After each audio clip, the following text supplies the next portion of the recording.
Boa tarde, excelentíssimo senhor presidente Jorge Pisciani, demais colegas componentes da mesa. Excelentíssimos senhores deputados, excelentíssimas senhoras deputadas, demais autoridades e convidados presentes. É com especial confiança que tenho a honra de participar da reabertura dos trabalhos desta Casa Legislativa, inaugurando assim,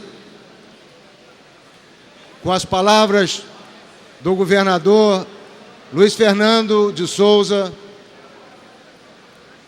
que não podendo estar presente a essa sessão, porque está em Brasília, mantendo reuniões no Supremo Tribunal Federal para tratar do termo de compromisso com o governo federal acerca do programa de recuperação fiscal, me designou para aqui estar,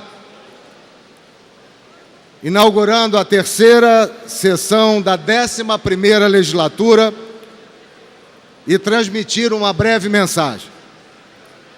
Inicio olhando para o futuro e destacando a celebração do termo de compromisso com a União, por meio do qual se busca implementar o plano de recuperação fiscal do Estado do Rio de Janeiro.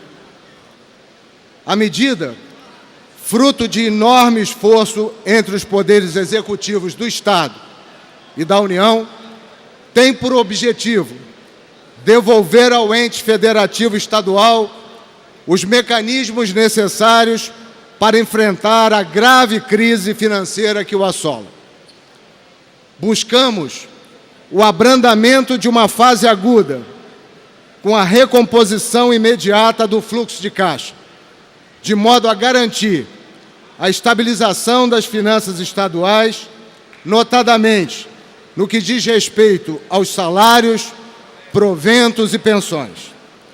Almeja-se um caminho sustentado de retomada de níveis de prestação de serviços essenciais cada vez mais demandados em contexto de crescente desemprego, sobretudo em setores como saúde e educação. Procuramos ainda a retomada dos investimentos fundamentais, paralisados em razão do estado de calamidade nas finanças estaduais, mas que precisam cumprir o seu papel em um Estado que ficou por décadas sem as políticas necessárias ao seu desenvolvimento. As linhas gerais colocadas acima dependem diretamente da cooperação entre os poderes executivo, legislativo e judiciário. O referido plano de recuperação fiscal, cuja concretização teve a participação direta e pessoal do excelentíssimo senhor presidente da República, necessitará da aprovação de medidas legislativas fundamentais para a reestruturação do Estado do Rio de Janeiro.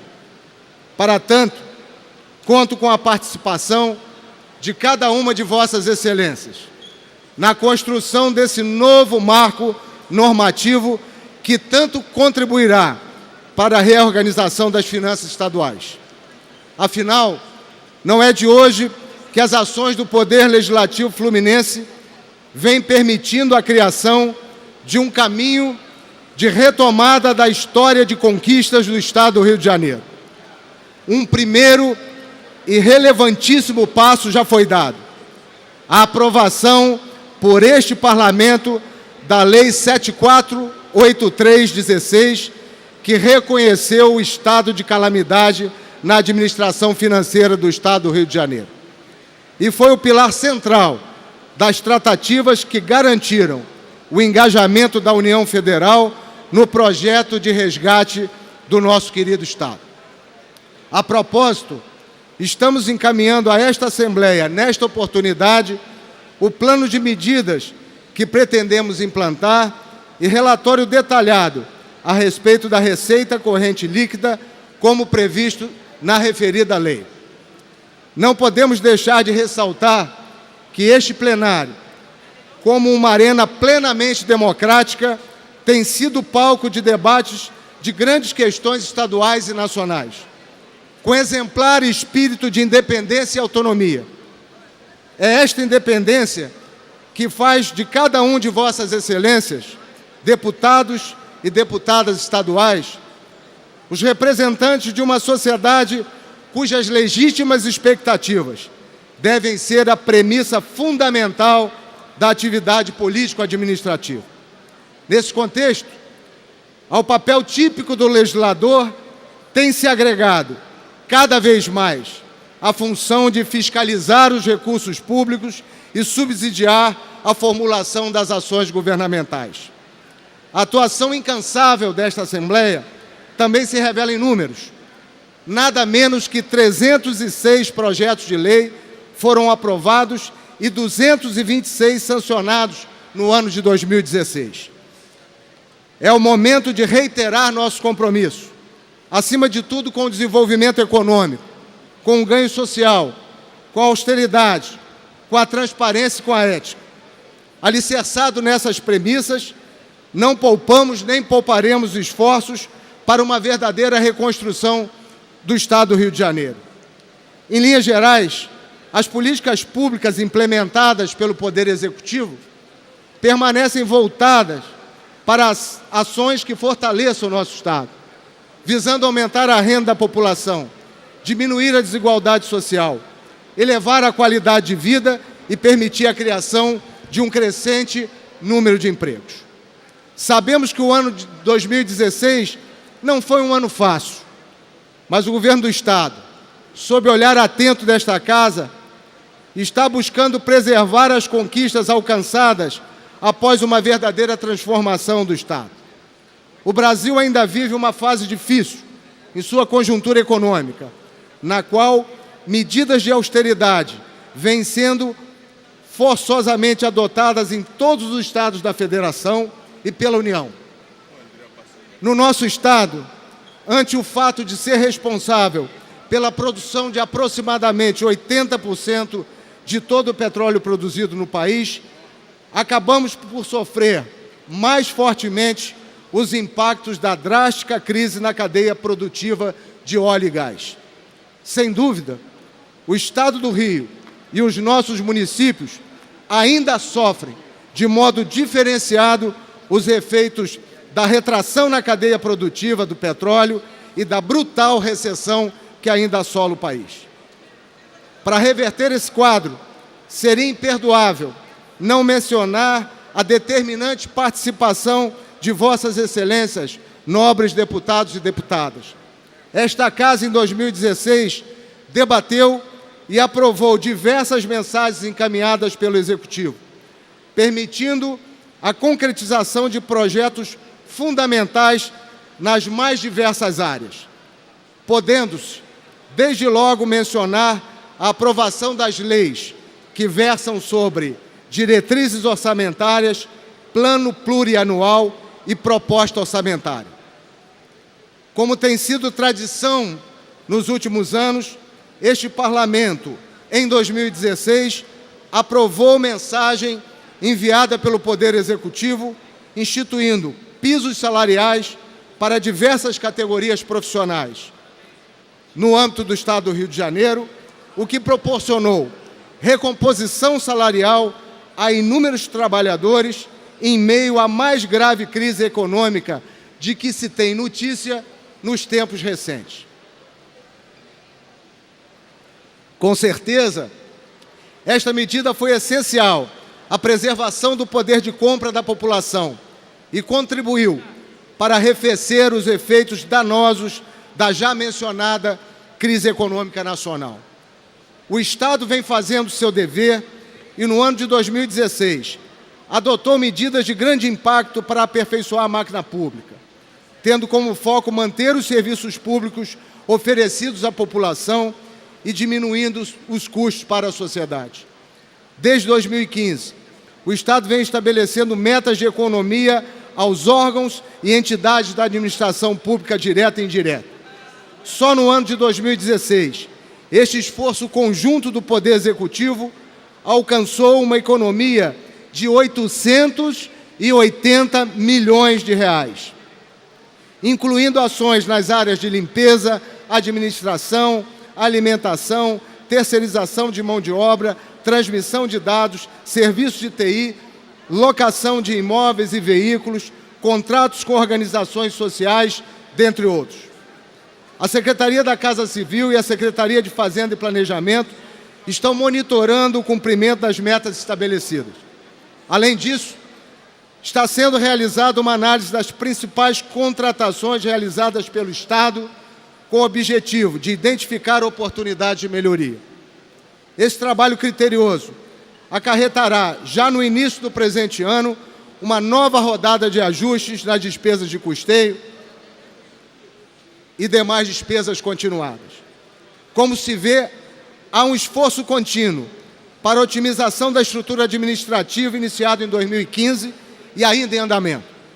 Continuaremos implementando auditoria nos benefícios previdenciários e buscaremos ainda no primeiro semestre de 2017 a realização de auditoria de folha de pagamento, de modo a afastar inconsistências, sempre com vistas à redução de despesas que se encontrem em descompasso com os limites previstos no ordenamento jurídico. O caminho da redução de gastos, sempre com transparência e respeito aos direitos dos cidadãos, continuará a ser trilhado, de modo a adequar as despesas à nossa realidade financeira. Seguiremos cortando despesas em todas as áreas. Destaco, em prosseguimento, a edição da Lei 7428, que instituiu o Fundo Estadual de Equilíbrio Fiscal do Rio de Janeiro, medida importante para o incremento da arrecadação e reestruturação das finanças estaduais, e sua regulamentação por meio do Decreto 45810. Ainda no campo da arrecadação, esta Casa de Leis teve papel destacado ao aprovar a Lei Complementar 175/16, que proibiu a concessão de anistia ou remissão tributária por período determinado, bem como a Lei 7508, essencial ao momento de crise fiscal vivenciado, que instituiu novas alíquotas de ICMS para alguns itens, permitindo o ingresso de recursos primordiais à execução de serviços públicos essenciais como saúde, educação e segurança. Em sintonia com o princípio do realismo tributário, a reestruturação da administração pública estadual mostrou ser necessária a adequação de alguns subsídios estatais concedidos em matéria de transporte público. Nesta linha, enviamos projeto de lei aprovado por esta Casa, que efetuou ajustes indispensáveis e inadiáveis no benefício do bilhete único intermunicipal, adequando à atual conjuntura econômica do Estado e estabelecendo mecanismos de controle que farão com que apenas aqueles que realmente necessitem do subsídio façam jus ao benefício. De igual maneira, aprovamos a Lei 7505, que efetuou ajuste no sistema tarifário aquaviário, não deixando de garantir aos mais necessitados o apoio estatal. No plano dos investimentos públicos, que sabemos foram impactados pela crise econômica nacional, é importante destacar a aprovação da Lei 7254, que autorizou o Poder Executivo a contratar operação de crédito com o BNDES, tendo por objetivo o desenvolvimento e conclusão da linha 4 do metrô. Obra esta tão aguardada pela população da região metropolitana do Rio de Janeiro e entregue, dentro do prazo, pela administração pública, a tempo de atender a população durante as Olimpíadas. A linha 4, planejada para transportar 300 mil passageiros em dias úteis, é um grande legado no campo da mobilidade urbana. Abre-se aqui um parêntese para falar dos Jogos Olímpicos, que transcorreram na mais absoluta paz e levaram a boa imagem do Rio de Janeiro a todos os campos do globo. No Estado do Rio, aliado a todas as demais esferas da federação, deu exemplo de que é possível, com eficiência, planejamento e gestão, realizar eventos de impacto mundial em nossa capital, não tendo poupado esforços na realização dos Jogos mais bem-sucedidos da era moderna. No campo tributário, há que se mencionar a aprovação da Lei 7298, que autorizou o Poder Executivo a realizar compensação de dívidas reconhecidas com concessionários de serviços públicos e fornecedoras de combustíveis com créditos tributários, de modo a estimular a reorganização das finanças públicas. Nesse contexto, sempre com o apoio da Procuradoria-Geral do Estado, procuramos e conseguimos, junto ao Supremo Tribunal Federal, medidas de suspensão de bloqueios e arrestos nas contas estaduais, de modo a restaurar a previsibilidade na administração financeira estadual. Como no ano que passou, neste ano de 2017, permanecemos diante de um grande desafio, talvez o maior de todos eles. E neste momento, conclamo a todos para, em conjunto, buscarmos a saída para a grave crise econômica por que passa o país, em especial o nosso Estado. Poder Executivo, Legislativo e o Judiciário, assim como o Ministério Público e o Tribunal de Contas do Estado, junto com a sociedade, devem unir esforços e contribuir para ultrapassarmos essa fase. O Brasil precisa aprofundar as discussões sobre o déficit previdenciário. Uma reforma previdenciária é urgente, é essencial para a sobrevivência de entes federativos e, por que não dizer, do próprio sistema de proventos e pensões. Imaginar um futuro justo para aposentados e pensionistas passa por reconhecer que mudanças são urgentes. Não há mais tempo. Precisamos enfrentar de vez o déficit da Previdência. Nossa luta tem sido constante e, para tanto, prometemos continuar na busca, junto ao governo federal, por soluções para enfrentar a crise. O Rio de Janeiro sempre estará na vanguarda das ações de modernização da administração pública e no fornecimento de soluções inovadoras para os obstáculos que a realidade apresenta. Faço aqui minhas as palavras de um ilustre fluminense, natural de Vassouras, o excelentíssimo ministro do Supremo Tribunal Federal, Luiz Roberto Barroso, que assim escreveu: nas horas de aflição, é sempre bom lembrar o quanto avançamos nos últimos anos. É também do ministro Barroso a constatação simples, mas verdadeira: a vida é feita de circunstâncias e do possível, não do ideal. A missão é complexa, mas não fugiremos à luta. Esperamos poder continuar a caminhar juntos, respeitando a interdependência dos poderes, mas sempre buscando a harmonia, como preconiza a nossa Constituição, sem desconhecer as diferenças, as divergências, as opiniões, naturais e salutares ao regime democrático. Confio que essas diferenças cederão espaço para os interesses maiores de nossa população. Senhores, chegamos ao momento definitivo. Enxergar que ações imediatas são necessárias é um passo essencial para o enfrentamento das turbulências que estamos enfrentando. A tarefa não é impossível.